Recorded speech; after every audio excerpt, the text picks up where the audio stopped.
Don't fuck up. Don't fuck yourself. Hi, everybody. Welcome to Pope Talk. I'm your Pope, John Pope. No, we're not talking about Pope.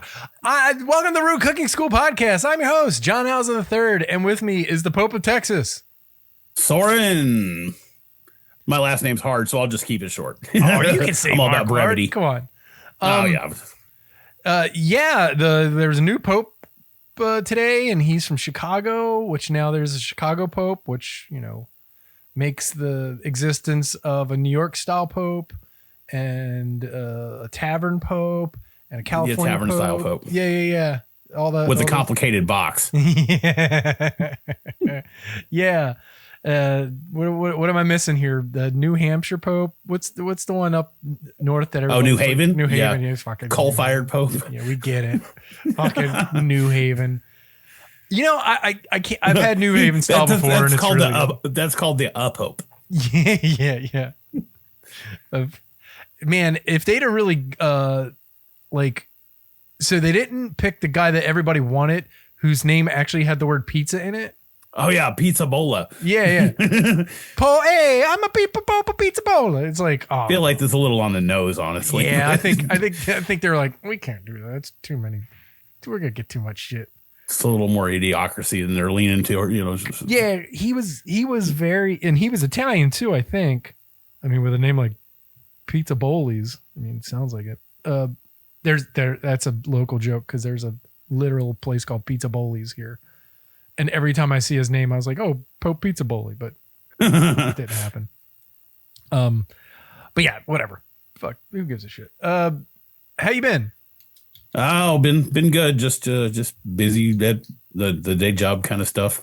Same old kind of thing. You've been cooking a lot lately. You said probably not this week too much.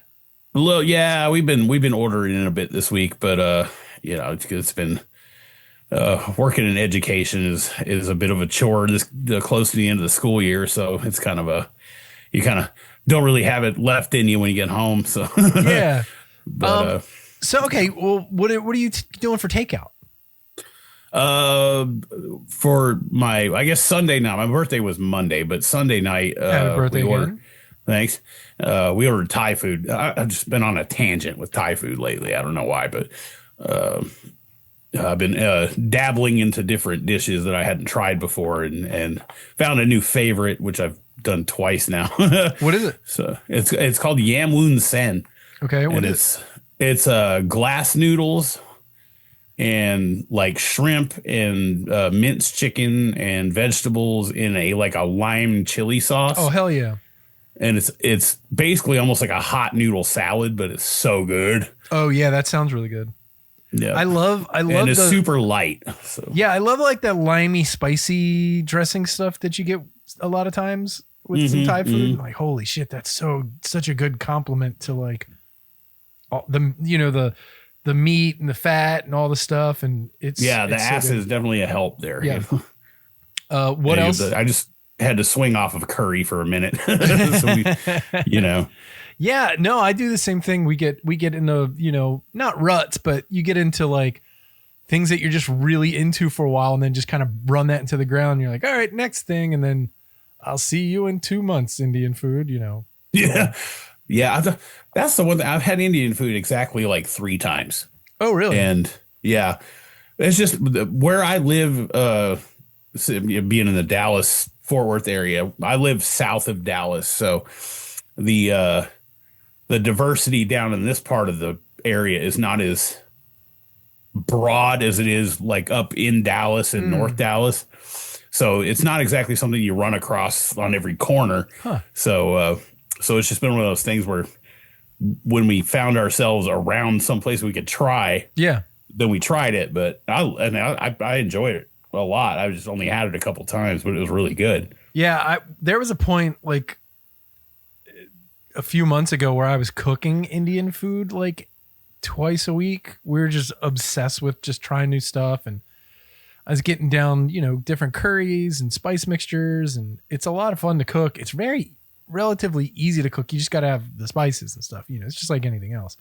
Thai food is one thing I think I've cooked twice in my life, and I've got a really, really good Thai cookbook, but I'd have to go get a whole new pantry. Yeah, it's for some very of the ingredient recipes. heavy. Yeah. It's very ingredient heavy. Which is funny because like it's the ingredients that make the sauce, that make it's a lot of stuff that goes into like one thing. And then the recipe's like 5 things. But each thing has 6 or 7 things to make up the one thing. Yeah, yeah. And just to make the seasoning blends and stuff, you have to go buy 19 things, and totally. And I definitely appreciate the effort that goes into making it, because there's a lot of components that go into that sort of stuff. But I guess in the bigger picture, it seems super simple in the execution. The execution's simple. The prep is complex. Yeah. I was like, I don't have the patience to make my own garam masala or anything like that. It's easier than you think, but once if you make a lot of it, then you got it, or just buy it. It's still good. The only thing I would say, the one thing that blew my mind that made a big difference that I noticed was it's called blooming your spices.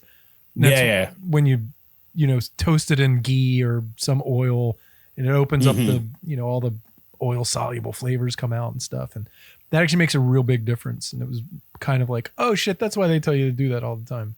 Yeah, I guess at some point I need to invest a whopping $15 in a spice grinder. yeah.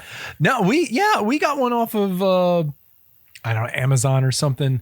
I don't know where my wife got it. She gave it to me for Father's Day, like a bunch of years ago, and it came with it's just a little guy.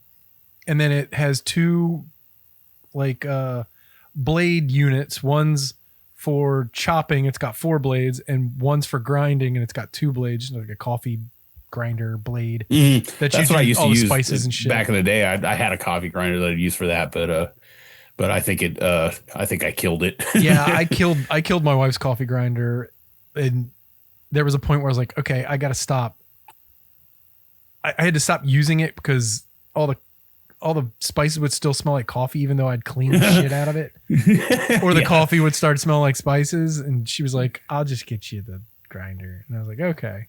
Then she ran that thing into the ground because she grinds her own beans like a maniac. But what else do you order? What else? What's your go-to? It's between that and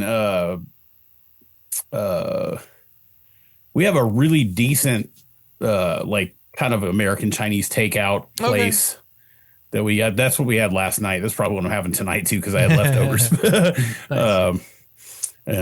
So you just get your bog standard, like sesame chicken, orange chicken. Yeah. But they do it on they do it well enough that it's a step above your panda, and It's weird to sometimes find good American Chinese food. Because a lot of it is so bad. Yeah. Because nobody gives a shit, because it's just, it's like, it's like pizza. Even when it's bad, it's good. You're just like, whatever, sauce, chicken, rice, delicious. Fry this, fry that. It's all good. But when you find a place that's like really good, it's like, oh my God, it could be better. And then, of course, there are all the maniacs that are like, this is an authentic Chinese. It's like, yeah, no shit, dude. Like, yeah, no, this is you got to find the right place for that. And there are places, but they're like an hour and a half away from me. Oh, okay. We got a couple places here in Baltimore, and depending on what you want, like there's a place I can order bullfrog tonight if I wanted, like. Oh yeah, I've heard you talk about that place before. I've never gotten the bullfrog. I can't bring myself to get the bullfrog. And I mean, I've tried frog legs. And I love frog legs. I'm not mad at frog legs. No. They're it's literally, it tastes like chicken. The thing I'm afraid of is I'm going to open the container and a whole steamed bullfrog is going to like skin and everything. Looking back at you. Right. And I'm like, hi, John. Yeah. And I'm like, oh shit. But I'm now I got to get it because I'm afraid of it now, I guess. Shit. Okay. But yeah, they do like a Szechuan pig's foot that I eat all the time. That's fucking incredible. They opened a new kind of noodle spot in the town basically over from us. And I had never had Szechuan pepper before. Oh shit. Okay. And I just, because I watch a lot of food vlogs and travel vlogs and things like that. And I see people ordering Mapo tofu all the time. And they're like, this is so good. And I ordered it and I took 2 bites of it and it started to numb my face. Yeah, that's and what I it got does. real uncomfortable with that. It's like, I can't feel the roof of my mouth. And I'm not sure how I feel about that because I'm still trying to eat. Yeah. And my mouth is not doing mouth things currently. Yeah, like that's why they can eat all that hot, crazy fucking, like, you know, it's the Szechuan chili pepper that numbs you, that then leaves your mouth open for the fucking 8 gallons of fucking just spicy red chilies that they put in everything.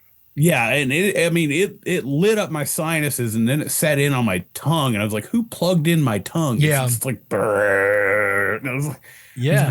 I'm not sure I'm a fan of that. It's disorienting. I totally know what you're saying. Like I appreciate everybody that likes it. I don't know if that's my jam. It's one of those things that the first couple times you're like, I don't know. But then once you get used to it, you're like, oh, this is like a condom for my mouth. And I can just, it's like when Homer drank the wax and then could eat all the chili peppers he wanted. Yeah. It's just like that.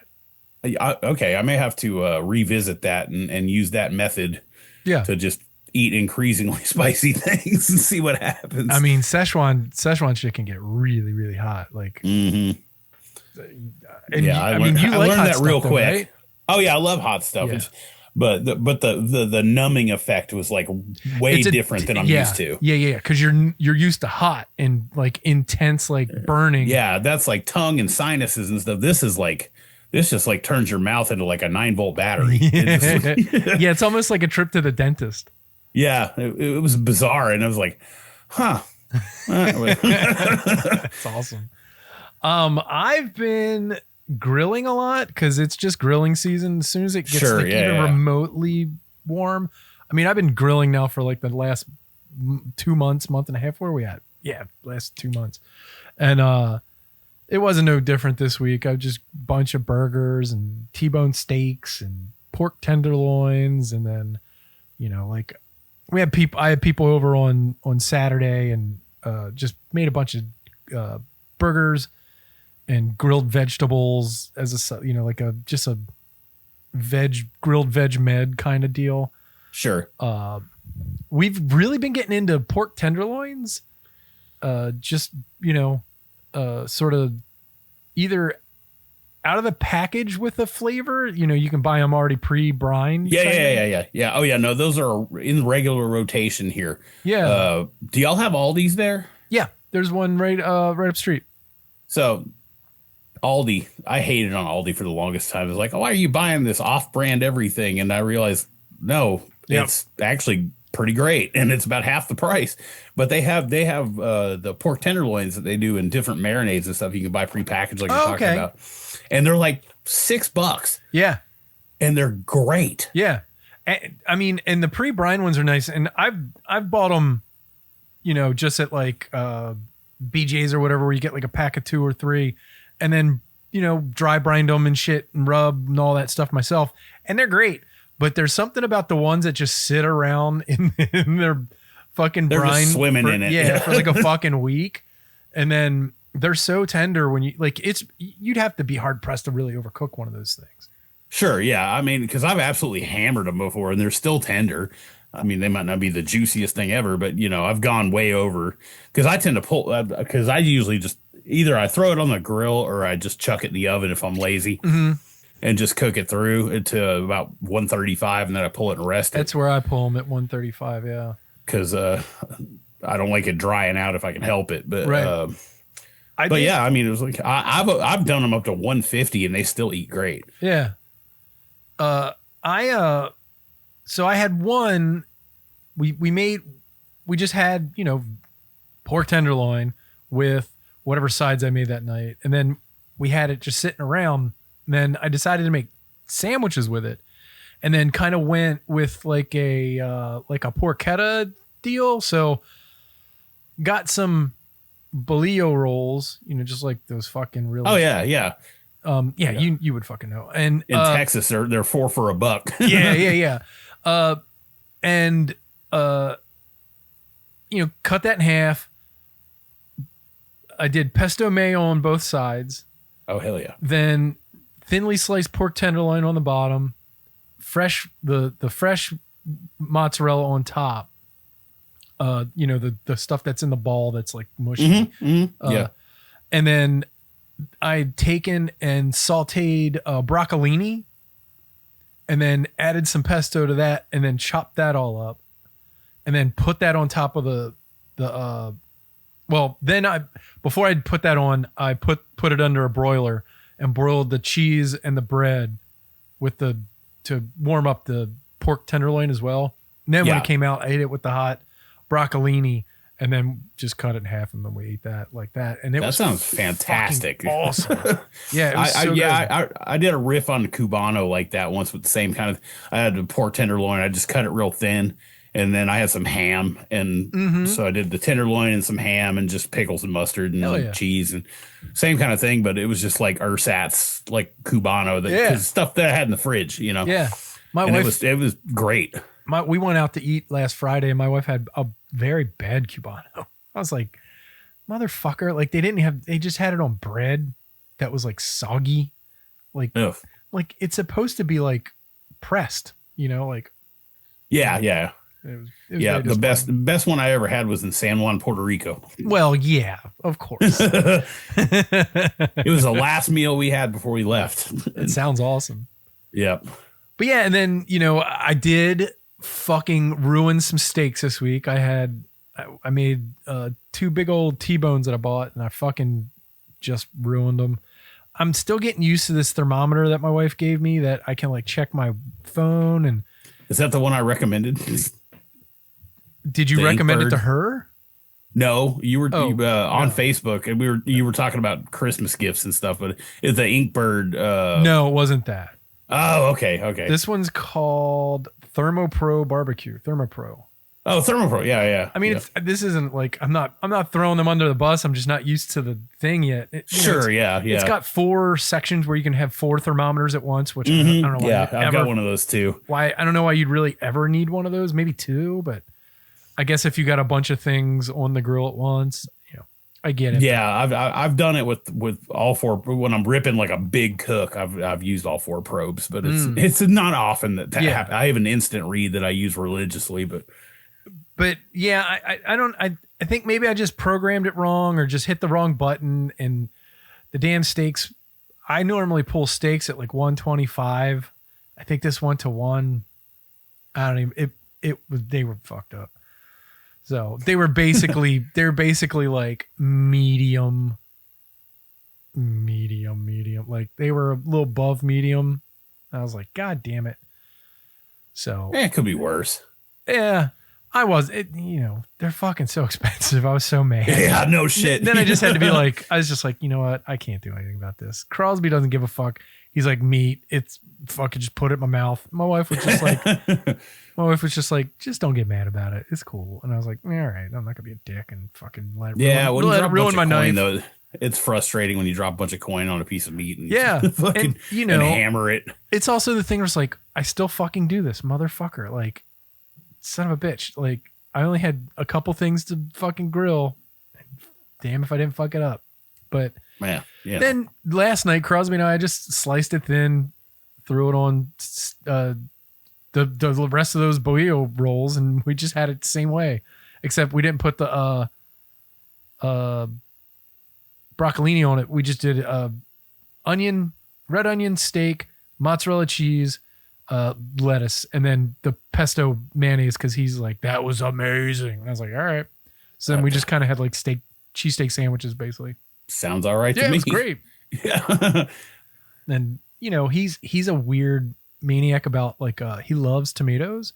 He loves cherry tomatoes. So it's always like cut a bunch of cherry tomatoes in half, add a splash of vinegar, splash of soy sauce, bit of salt and pepper, let it sit while I'm, do that first before I start prepping anything. So it leaches all the water out of the fucking tomatoes. It makes its own sauce. There you go. You're good. And throw a little bit of oil at the end. Yeah, I can't do cherry tomatoes. Really? Yeah, it's a texture thing. Oh, really? Yeah, Too much like cherry eating eyeballs or tomatoes. something? Yeah, that and grapes and anything that goes when you bite into it. I just can't. It just gives me the ick, you know. Yeah, no, I understand. But yeah, so that was like a nice quick dinner. Oh, hey, I want to share. Have you ever made one of these things? I don't know what they're called, and I'm not. Everybody calls it like the viral crunch wrap or whatever the fuck. I'm like, It's always I'm like, viral. yeah, exactly. I hate that shit. That is not an appealing way to introduce a food item, honestly. Like one of these Oh things. yeah, I've seen this shit. It's And like you cut it and you section it off in quarters and right. So you take a giant, and I had like one of those burrito tortillas that's like like a hubcap, like the really big ones. big 14-inch fuckers. Yeah, and we just had them sitting around, and I'd seen this thing. So what I did was, and I kind of, this is like, so what we're looking at is a tortilla for like a burrito that's got a slit right down the one half of the middle. And then there's 4 sections where there's meat, lettuce, it looks like cheese and crunchy. It looks like Doritos. It looks like Doritos. And then more cheese. So they got like queso with Doritos. And then under the beef, they got like some white sauce, probably sour cream. Looks like sour cream or crema. But yeah, so I did that, except I was like, okay, that doesn't make any sense because when you fold it, the cheese is going to fall out. And so like I kind of figured out where to put things so they wouldn't fall out easy, like out the side. And I don't, I'm trying to remember exactly what I put in there. I know I took a couple pictures of it because I was like, oh, I should probably post this or take pictures to remember. So I did. Okay. So I did pulled chicken. And then next to it, I did. So from, let's say, what would that be? 5 o'clock. I got, that'd be quadrant 1. Well, let's just do it clockwise, make it easier. So upper right, I got the cheese. Bottom right, I got the pulled chicken. It's got spices and shit in it. Sure. Left bottom, I got some fresh like pico de gallo that I had made that I mixed with crema. Then top left, I have lettuce. And they were fucking, so you fold it up and it's, like a triangle, like a crunch wrap. Mm-hmm. And then you just cook it. God damn, they were good. Crosby ate 2 of those fucking things. And dude, it was like the size of a giant slice of pizza, but as thick as like, I don't know, man. It was like 2.5 inches thick. It was big. It's a lot of fucking food. And he was just like solid though. He was like, this is amazing. And I'm like, holy shit, dude. The only thing that puts me off is the hot lettuce. Well, see, and that's the thing, because you got to put it in the middle so it doesn't like get gross. Yeah. Yeah. So you put the chicken and the cheese where the outsides are going to be. And, okay. And then the chicken cooks, and I want to put a little bit of cheese under the pulled chicken to just glue it in place so it wouldn't fall out. Oh, gotcha. You know what I mean? Culinary adhesive. Yeah, exactly. And no, it was fucking awesome with the weird crema pico. It's really good. Oh, okay, cool. I recommend it. That sounds good. Unfortunately, you're going to have to look up viral tortilla hack or some bullshit, because I saw somebody make it and I was like, what is that? And I was just like looking it up, like burrito crunch wrap, and you get like people making like the Taco Bell crunch wraps and shit. Yeah. And I'm like, that's not what I want. It's not what it is. So I had to watch the video again, and the dude called. He's like, we're gonna make the viral tortilla hack, and I'm like, it's not a hack. Like, it's just, you're just using ingredients. Nothing's buzzwords, man. Nothing's a hack anymore. Like, hack was a thing like fucking 10, 15 years ago. Like, why are people using the word hack again? Like, stop it. It's just buzzwords. Regardless, it was very good. I was like, man, it's nice. And just, you got your lettuce, you got your veg, you got cheese, and you got chicken. Let's do it. Yeah, it's always a slippery slope when you put lettuce in something that you're going to cook again. Yeah. But it's like the recipes that have like they deliberately like wilt like iceberg lettuce. I'm like, what's that like? because it tends to get a little slimy. Well, I used arugula. Oh, that makes more sense. Yeah, okay. So arugula, they could stand a little more heat. Yeah, because I've done grilled arugula salad where you just oil that fucking thing up and put it on the grill, and then when it comes out, you hit it with lemon juice and some Caesar dressing. It's fucking incredible. Oh, okay. Yeah, that makes more sense. Yeah, because iceberg does not hold up well. No, iceberg. It turns into mucus. Yeah, it literally just turns into slime. Yeah. It was arugula. No, not romaine. Sorry, romaine, not arugula. Well, romaine's still a little hardier than. Romaine is the one I grill. And then and then finally, before we get to the actual food news, tomorrow is the last middle school dance my son will ever go to. And anyone who's listened to the podcast knows, every time we have a middle school dance, I make pizzas. So tomorrow will be the last time I make pizzas for all the middle school parents who are going to be very upset that their kid didn't go to high school with my kid. That's what happens when you pick a different high school. They'll never be able to come back over and have a pizza again. That's not. I feel like you probably will still have. I think you've created a bit of an audience for that. Yeah, they'll be back over. I'm all friends with them. You're all addicted. They all live fucking 4 blocks away. But yeah, so tomorrow I'm gonna do cheese. So I make sheet pan pizzas like grandma style. Yeah. So tonight I'll prep all the shit after I get off this and put it out. I'll make all the dough. I'll make the sauce to sit overnight. I'll make the dipping sauce, which is basically the sauce that's just not cooked. And then I just zhuzh up a little bit more with some extra, garlic powder and Italian spice mix and shit. And then what else am I prepping? Oh, I'll prep the sausages. So here are the pizzas I'm going to make. I'm going to make a cheese one because there's vegetarians. Sure. Pepperoni, which is always a favorite. I make a it's a sausage pie, but it's with red onions. So let me go from the bottom. Pizza crust, pistachio pesto, or pistachio butter, I guess.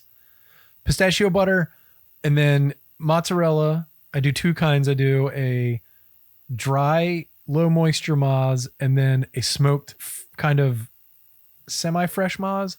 So there's an Italian place by us that sells like smoked balls of mozzarella, and they're fucking Di Pasquale's. Yeah, it's Di Pasquale's. Yeah. I actually just watched an old episode of Triple D that had that place on it, and I'm like, oh, I heard of this place.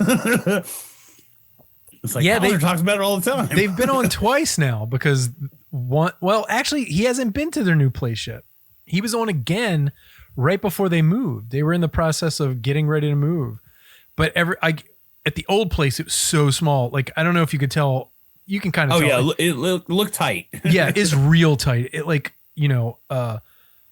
and I always go up there, and I could always tell when Triple D would show them on a Friday because I'd go there on a Saturday, and it's fucking wrecked. You couldn't get in. There's just a billion people, and I'm just like, I just want a fucking sandwich. I'm hungover. And then I just go up to the counter, and I'd be like, Joe, you guys were on last night, huh? And he's like, yep. It's worst things that could be happening. And I'm like, no, man, congratulations. But they've moved to a bigger place.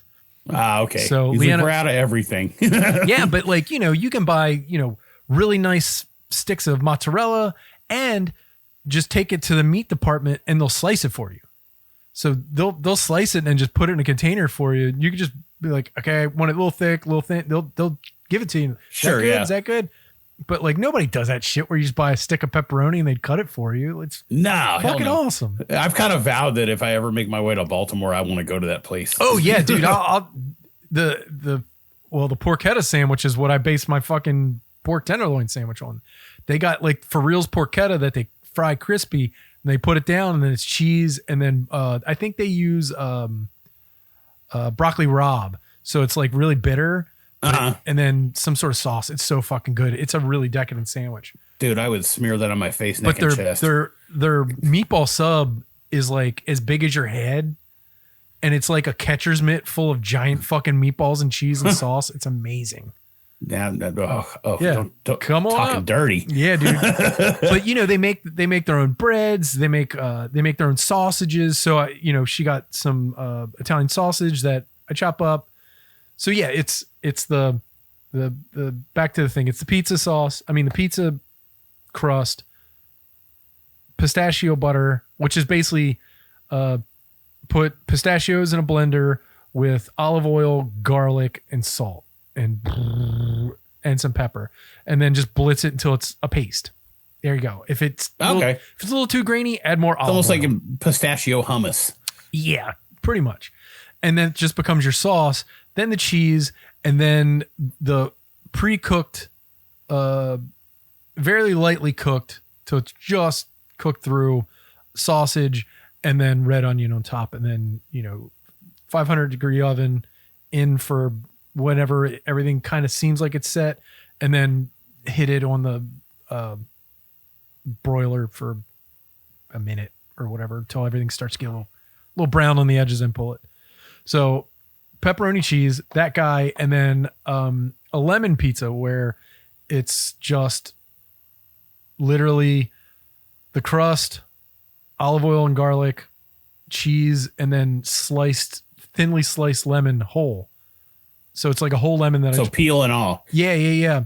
And you just do it on a mandolin really thin, and then when it cooks, it all becomes really edible. But it's really, really good. And then you just hit it with pecorino or what am I thinking of here? With the fucking hard cheese. My brain just went away. Romano? Yeah, pecorino or Romano. And then, you know, some salty cheese, and then you're done. Pepper. Oh, okay. Good. Okay, that sounds great. Yeah, and it's a really light thing. And again, vegetarians can eat it, but everybody loves that pizza because they're like, it's so weird. It's like lemony cheese sticks. And I'm like, yeah, is that pretty much what it is? You know, it's just, you know, garlic oil, cheese, and lemon. Like, can't go wrong. And then the bread, you know, so when I do it in the sheet pan, oil the shit out of the sheet pan, and then put the dough down and push the dough around until it fits after 14 tries. Because you got to push it and pull it, and then it shrinks back up, and then push it, pull it, shrinks. And then it finally gets there, and it rises. And then when you cook it in the oil, it crisps up all around in the bottom and becomes like, you know. It's almost like focaccia. Yeah, exactly. And then. Because you fry the bottom of it when it bakes. That's exactly what happens. And so it's super crispy, and everybody likes them. Like, I've done Neapolitan pizzas and round pizzas, regular round pizzas, like, you know, like takeout pizzas before. And everybody's just like, man, I like the other ones better. And I'm like, all right, good. Because these are much more of a pain in the ass anyway. Yeah. I've been meaning to get stuck off into that, the sheet pan, because I've heard you talk about it a bunch of times, and I'm like, man, that sounds good. I want to try it. It's really haven't easy. gotten around to it yet. I can take pictures of the cookbook I take it from. Oh, you did. You did I send it to you? Yeah. That's what I was about to say. I just hadn't had time. Yeah. I hadn't got around to it yet. Yeah. The hardest part is just doing the dough. And I think for that recipe that I sent you, he only lets it rise for 2 hours, which is interesting. That one sits overnight because it's from a no knead baking recipe. So you just literally do it the night before and then just let it sit, and then it's ready to go the next morning, afternoon. So. I think I tried it once, and I think my yeast was bad because it didn't ever rise. Oh, do you bloom? It did.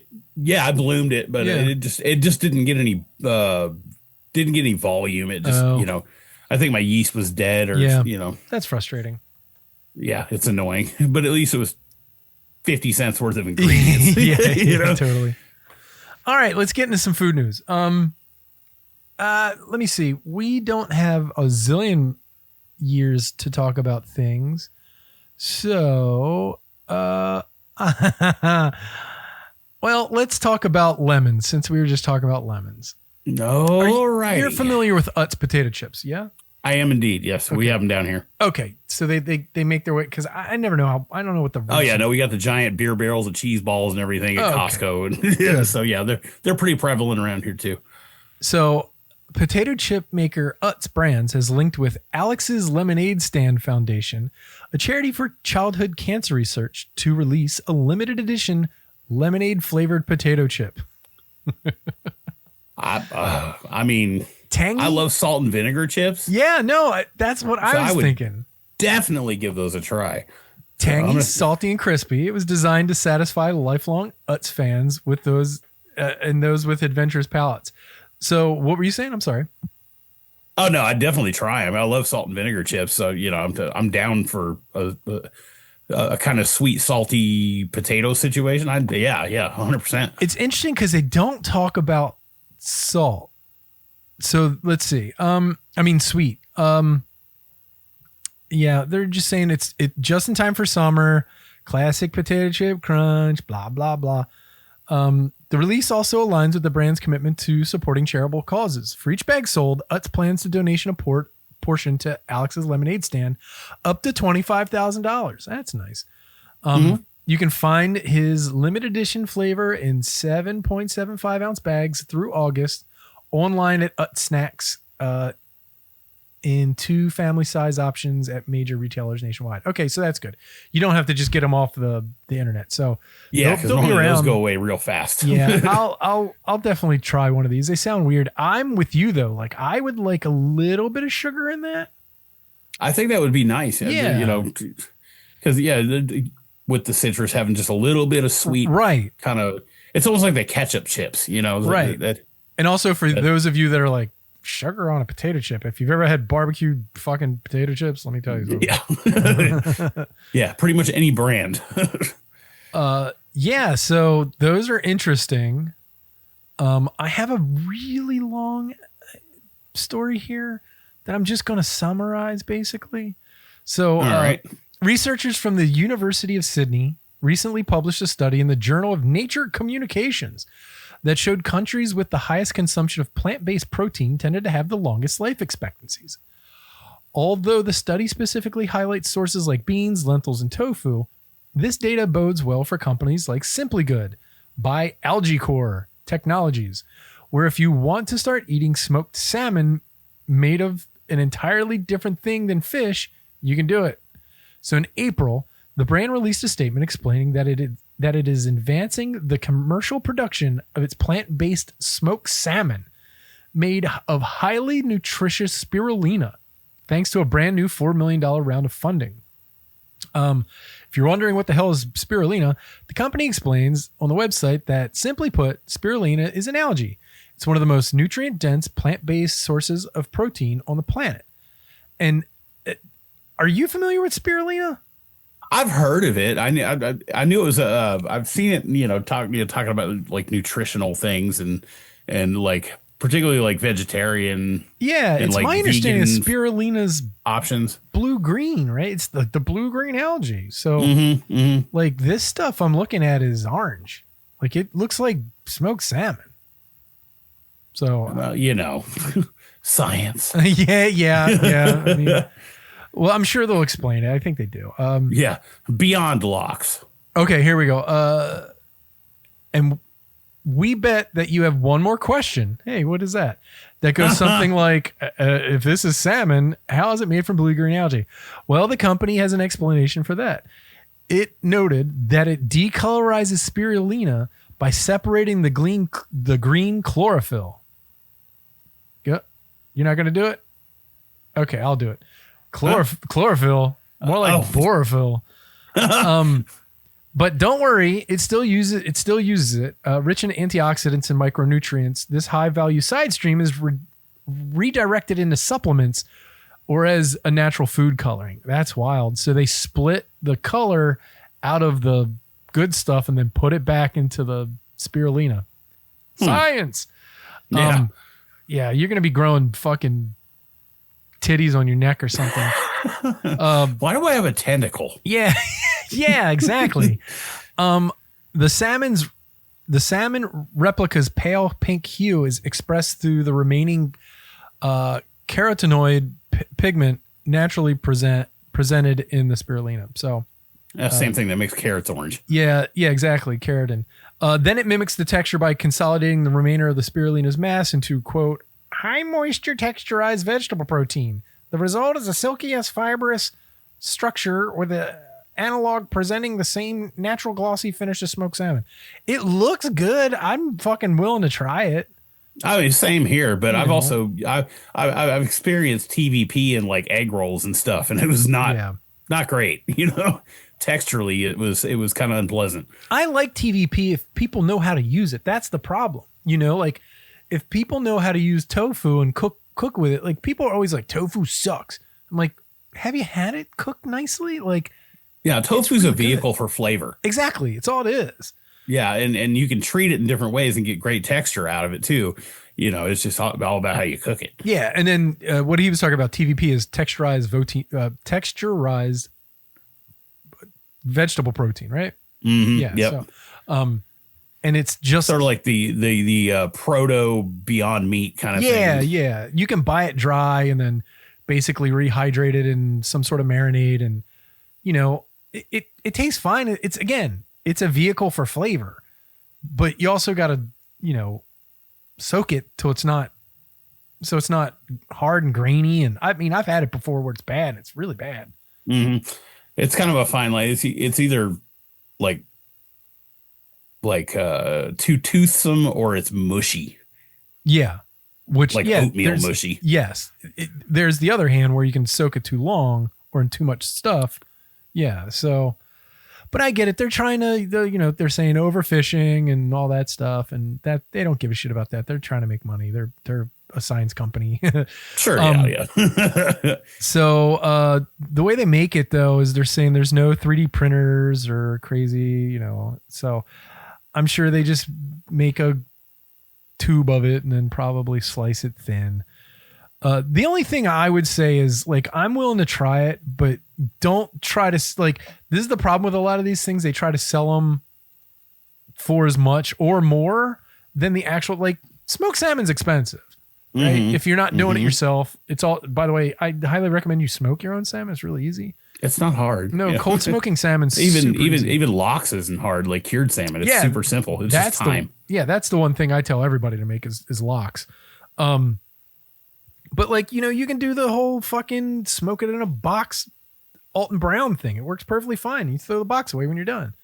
You're just putting, wood chips on a damn, what is it? Like a little hot plate. A little hot plate. Yeah. A hot plate with I remember watching that episode of Good Eats back in the day. It was a hot plate and a cast iron skillet. Yeah, cast iron skillet. And then, cast iron skillet's not going to get hurt. Yeah, in a cardboard box. Super easy. But yeah, you can't sell it for more or as much. Like when you roll it out, it's gotta be cheaper. Yeah. I mean, it doesn't make any sense for it to cost more than the but I mean, there's certain vegetarians and vegans that'll be willing to try it just to be able to get that flavor and the texture, I guess. But, sure. Yeah. But those aren't the only people that buy stuff. So I don't know. Okay. I'm getting, my son must be playing Xbox updates all of a sudden. Oh, I did find a little nugget when I was at work today, and I had a few minutes to do some sniffing around. So if you're really into the show Yellowstone, you should probably take back the cans of Yellowstone branded baked beans that you bought, because they might have some contaminants in them. So one, I don't watch that show. I hear it's very good. I call it Cows of Anarchy. Nice. Yeah, that's kind of what it sounds. And I never watched Sons of Anarchy either, so I'm like, I'm okay. Well, we watched Sons of Anarchy, and then I haven't watched Yellowstone, but I've seen enough snippets of it that they definitely share a lot of DNA as far as the way they did it. Yeah. But I was putting together this week's food news, and I'm not shitting you. There were at least within the last month 6, 7 recall stories, and I just sometimes I do them, but then sometimes I'm just like, you know what, I can't. I'm not, because it's gonna throw me down a political thing, and they just decided. Yeah, I just thought it was amusing because of the branding of it all. Right. Like if you're willing to shop and buy baked beans because you like it, show. It tastes like Kevin Costner. Yeah, take him to the train station. Yeah, the New York City. Yeah, New York City. But yeah, like there's like, I mean, even over the weekend they stopped testing milk for things, and I saw that, and it's terrifying. It's horrifying. They're not testing. The FDA is literally stopping testing tons of foods, and it's weird that like all of a sudden there's this explosion of recalls. I mean, recalls happen, things happen. Plastic or metal get into meat sources or, food sources, and they got to recall a bunch of shit. But all the listeria and fucking bacterias and, oh God. Oh, the things we used to cook out of everything. Yeah. I mean, some of this stuff you can't cook out though. And that's the problem, like you can't cook out listeria. Like, well, if it isn't the consequences of our own actions. Yeah. It's almost like I put this stick in my own bike, right? But yeah, I was really overwhelmed, and I was going through all the food news sources that I get, and I'm like, this is just fucking depressing. There's so many. And again, I've bitched about this before. It's like either there's like the pioneer woman's greatest recipe, and then the next is like, yeah, baked bean recall. You're gonna die by shitting yourself to death. And I'm like, oh man, good luck, everybody. Then fuck. So yeah, I'm interested. I'll try vegan salmon. Absolutely, yeah. I'd give it a rip. I got another story here that is about plant-based meat, and I'll summarize this one because it's not terribly long, but basically what's happening is over the last year in 2024, meat sales increased by 5%. Plant-based meats are down 20%, which is really interesting. And I don't know why. I think maybe people are just kind of like the shine's off and they're just kind of like, meh, Yeah. The new wore off. Right. And, some of the things are really good. Some of the things are not.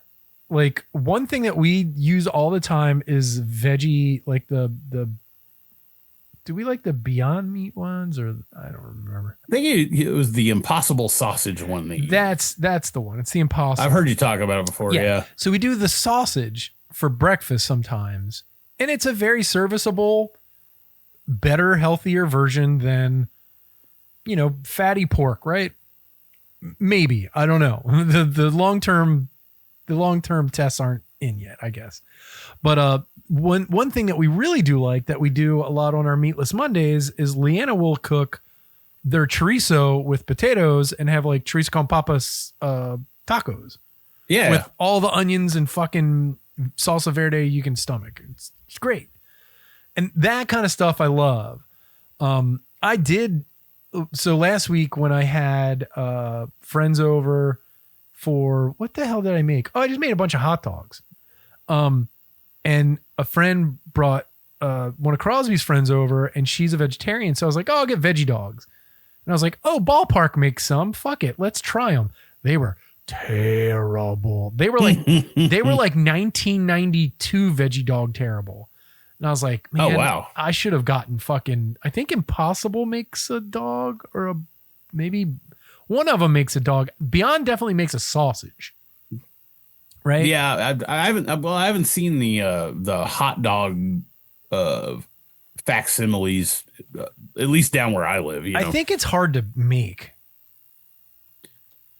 like to get the texture right and stuff. Right. Yeah, Impossible makes a dog. They make a beef hot dog. So, okay. All right. So yeah, I got to find that and try that out because unfortunately I bought 2 packs of it. She only ate 1 pack. And like my wife was like, Crosby made himself 2 hot dogs and was like, sweet chili dog. And I was like, you realize you grabbed the wrong hot dogs, right? You grabbed 2 of the veggie dogs. And he's like, oh man, I don't want to eat this. And my wife was like, fine, I'll do it. And she took 1 bite of that hot dog and was like, nope, I'm out. And I was like, what? Because she's a former vegetarian. Like she grew up on this shit when she was a kid, right? Yeah. She's like, these taste like those Barbie legs that I used to eat in 1992. And I was like, oh my God, I know exactly which ones. Because when I met her, she was eating that shit, and I'd be like, all right, I'll take one of those dogs. Fuck it. Let's see what it is. And then just be like, oh God, what in heaven is this? So I had to try it. And of course I was just like, oh God. So I was like, I'll take them and I'll finish them. I only got through, I mean, she took a bite out of one or two, and then I finished her dog and I couldn't even fuck with the other dog. I was just like, no, this the amount of too much. the chili and the onions still didn't hide it, and the mustard. I was like, yeah, they were bad dogs. Say if they're bad enough that you can't cover up your sins with chili, mustard, and onions. Yeah, right. Oh man, they're rough. So yeah, I want to try the impossible dogs, and I was looking for them too because I was like, well, if they have the impossible dogs, I'll try it because I haven't tried it yet. I didn't see them, so we just went with the ballpark ones. But yeah, don't get the ballpark dogs. We still have a pack of them in the fridge, and she's like, we just just burn them, throw them away. I was like, well, I'll try to find something to do with them. She's like, don't you get that near my fucking face at all. I'm like, all right. Noted. Yeah.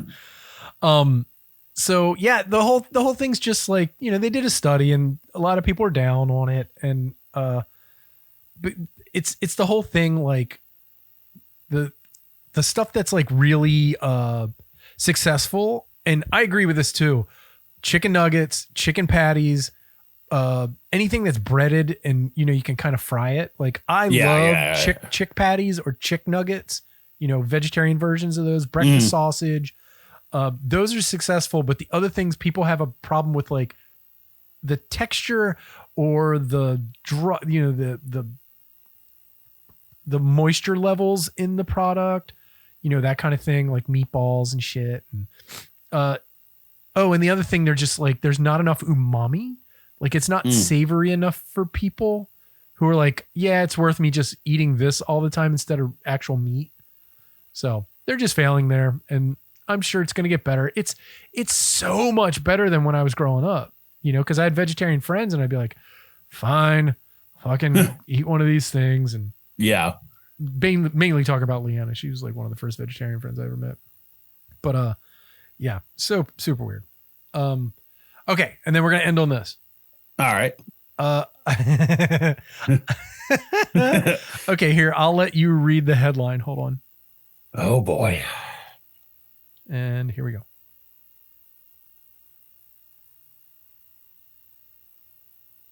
Go ahead. Oh, there are pills to make your farts smell like chocolate. Thank you very much. I could probably use those. So did you see that guy? Like, of course, he's the guy who made them, right? This guy looks like he looked like Gallagher circa now. If you mix Gallagher with Dr. Demento, he's got like John Lennon glasses, big old scraggly white beard. He's wearing like a rainbow plaid shirt with a vest and a bowler. He looks like Burning Man Santa Claus.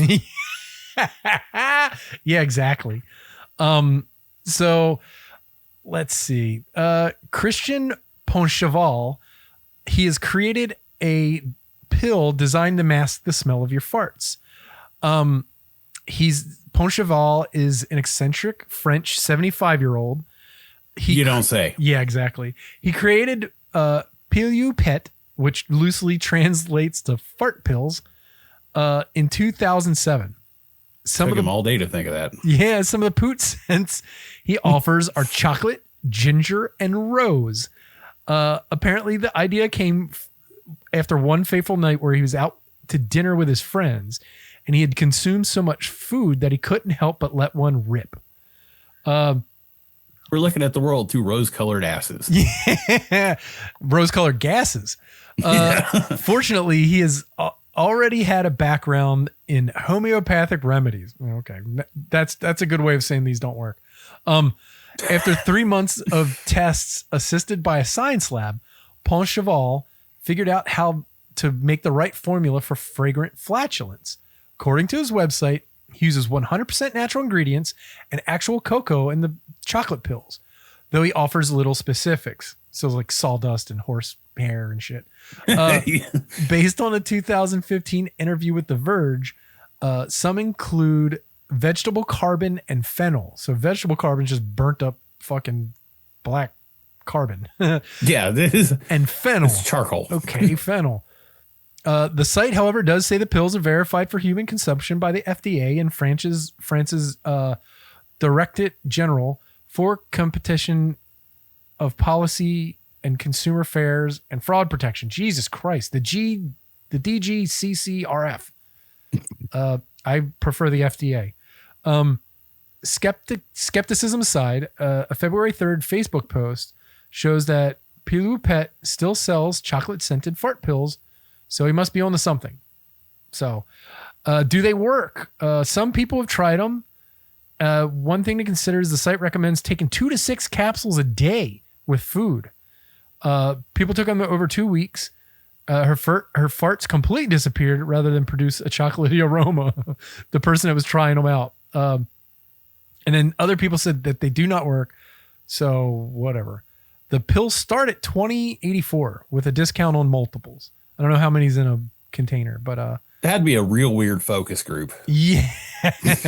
Okay, we need you to smell your own farts. Everybody's like, then you get the one guy's like, okay. Yeah. It's easy to spot, you know. Done and done. I already do that. So yeah. So yeah, there you go. Food news for the week. And yeah. Fantastic. All right. Do you have anything you want to plug before we get out of here? Really? No, I mean, I don't have a very exciting life. Okay. This is it. I just didn't know if you, I don't think I asked you last time you were on. I was like, no, I don't. Yeah, I wish. This is my introduction into the podcast world. So okay. I'm gonna ride this train until it lets me off. So Soren's going to be on every now and then. We're going to have him on like at least once a month, and he's going to, become one of the rotating, cadre of misfits that's been on the Rude Cooking School podcast. So I hope you guys are enjoying him as much as I am. So there you go. All right. So for the Rude Cooking School podcast, my name's John Hauser III. And I am Soren Marquardt. All right, everybody. We'll see you next week. Peace. Good night. So thank you for listening to the Rude Cooking School podcast. I hope you've enjoyed yourself. If you want to join us on the interwebs, you can find us at Facebook. Just look up Rude Cooking School. You can join us and have a blast sharing memes and being silly and asking questions and looking at other people's recipes and being jealous. But then they'll give you the recipe and you'll be happy about it. We're also on Blue Sky. I'm at Rude, Rouxde, and also at Rude Podcast. Find us over there. I post more there than I do. I post more on the Facebook thing, but more than any other of the socials I'm getting off of Instagram and other things. So come and find me at Rude Podcast or at Rude on Blue Sky. If you can, tell your friends, tell your family, tell your coworkers, anyone who is into cooking or food or eating or food history or podcasts or just lonely and want to hear an asshole talk to them. Just let them know about the podcast. We really appreciate it. We don't pay for advertising, and word of mouth is how we get around. So, that said, thank you for listening to the Rude Cooking School podcast. I'm John Hauser. Don't yuck my yum. See you next week. Peace.